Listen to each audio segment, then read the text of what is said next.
பாட்டாளி மக்கள் கட்சியின் சார்பில் துப்புரவு பணியாளர்களுக்கு எதிராக இந்த திமுக அரசு இழைத்துக் கொண்டிருக்கிற அநீதியை கண்டித்து நடத்துகிற அந்த ஆர்ப்பாட்டத்தில் நாங்களும் கலந்து கொண்டு எங்களுடைய பங்களிப்பாக இந்த ஆர்ப்பாட்டத்தில் இதற்கான நியாயம் கிடைக்கும் வரை நாங்களும் உங்களோடு உடன் இருக்கிறோம் என்று தெரிவிப்பதற்காக இன்றைக்கு பாட்டாளி மக்கள் கட்சியின் மாவட்ட செயலாளர் சிவகுமார், வெங்கடேச பெருமாள் மற்றும் அனைத்து நிலை நிர்வாகிகளும் இங்கு வளர்ந்திருக்கிறாங்க. ஏற்கனவே தலைவர் அவர்கள் 7ஆம் தேதி ஒரு கடுமையான அறிக்கை கொடுத்திருக்கிறார். இதை ஏன் இப்படி நடக்கிறது? 21வது வருஷம் நீங்க தான் சொல்றீங்க துப்புரவு பணியாளர்களின் ஒப்பந்த பணியாளர்களின் பணி ஒரு நிரந்தரம் செய்வோம்னு நீங்க தான் சொல்றீங்க. வாக்குறுதியில கொடுக்குறீங்க. நீங்க அதிமுக ஆட்சியில் இருந்த போது ஏங்க தனியார்ட்ட கொடுக்குறீங்கன்னு கண்டனம் தெரிவிக்கிறது யாரு? இன்னைக்கு இருக்கிற முதலமைச்சர். அன்னைக்கு நீங்க எதிர்கட்சி தலைவர். எதிர்கட்சி தலைவரா இருந்தா ஒரு வார்த்தை, முதலமைச்சர் ஆன உடனே இன்னொரு வார்த்தையா? என்னங்க நடக்குது?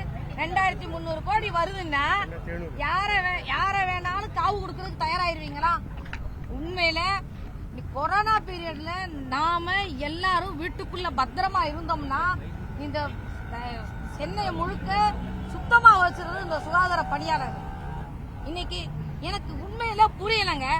இந்த பேச்சுவார்த்தை யாரிடம் நடக்கணும்? ஒண்ணு மாநகராட்சி மேயர் தலையிடணும், அடுத்து அந்த துறை அமைச்சர் வரணும், அல்லது முதலமைச்சர். சேகர் பாபு எங்க பதில் சொல்றாரு? அவர் எந்த துறைக்கு அமைச்சர்? அறநிலைத்துறை அமைச்சர். அவர் ஏன் மாநகராட்சிக்குள்ள உட்கார்ந்துருக்காரு?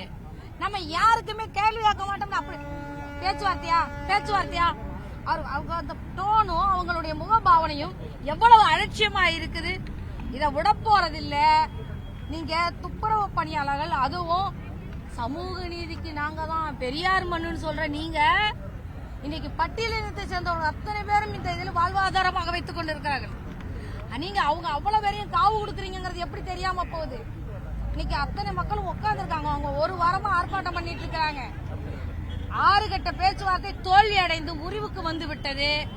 முதலமைச்சர் அவர்கள் இறங்கி கண்கொண்டு பார்க்க வேணும். என்ன கேட்டா தனியார்ட்ட கொடுக்க போறேன்னு சொல்றாங்கல்ல, எல்லா குப்பையும் கொண்டு வந்து பில்டிங்ல கொட்டுங்க, தனியாரையே வச்சு நீங்க அள்ளிக்கிங்க, அள்ளுறீங்களான்னு பாக்குறோம்.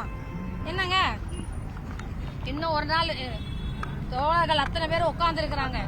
எங்களுக்கு நீதி கிடைக்கும் என்று அமர்ந்திருக்கிறார்கள். இந்த நீதி கிடைக்க வேண்டும். ஒப்பந்த பணியாளர்கள் நிரந்தரம் செய்யப்பட வேண்டும். தனியார்களிடம் துப்புரவு பணி கொடுக்கப்படக்கூடாது. இதை பாட்டாளி மக்கள் கட்சியின் சார்பில் வன்மையாக கண்டிக்கிறோம். நீங்க நான் பொறுத்துட்டே பாப்பேங்க. எல்லாம் செய்யறதா ஒன்னும் இல்ல, ஒரு டிராக்டர் குப்பையை கொண்டு வந்து உள்ள கொட்டிடுவேன். நீங்களே தனியாரை வச்சு அள்ளிக்கிங்க சாமி, எல்லாமே தனியாரே பாத்துக்குவீங்களா? அப்புறம் அதுக்கு நீங்க மேயரையும் வீட்டுக்கு அனுப்பிடுங்க, அதையும் தனியாரை வச்சு நிர்வாகம் பண்ணிக்கிட வேண்டியதான். மேயர் அவர்களும் முதலமைச்சர் அவர்களும் இந்த துறைக்கான அமைச்சர் நேரு அவர்களும் உடனடியாக இதை கவனத்தில் எடுக்க வேண்டும். ஏற்கனவே உங்ககிட்ட எல்லாம் இருக்கு. அலட்சிய போக்கை கைவிட வேண்டும். போராட்டக்காரர்களை அலட்சியமாக விரட்டுவதும் ஊடக நண்பர்களை விரட்டுறாங்க. நீங்க பாத்துட்டு எல்லாரும் சும்மா இருக்கிறீங்க. நீ உனக்கெல்லாம் பேட்டி கொடுக்க மாட்டேன் போ அப்படின்னு விரட்டி விடுறாரு.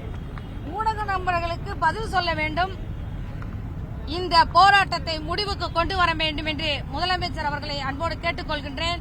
இல்லை என்றால் நாங்கள் அன்போடு இந்த ரிப்பன் பில்டிங்ல மாநகராட்சி கட்டிடத்தை குப்பையை கொண்டு கொட்டிட்டு அதே தனியாரைய கூப்பிட்டு அள்ளிக்கிங்கன்னு சொல்லிட்டோம்.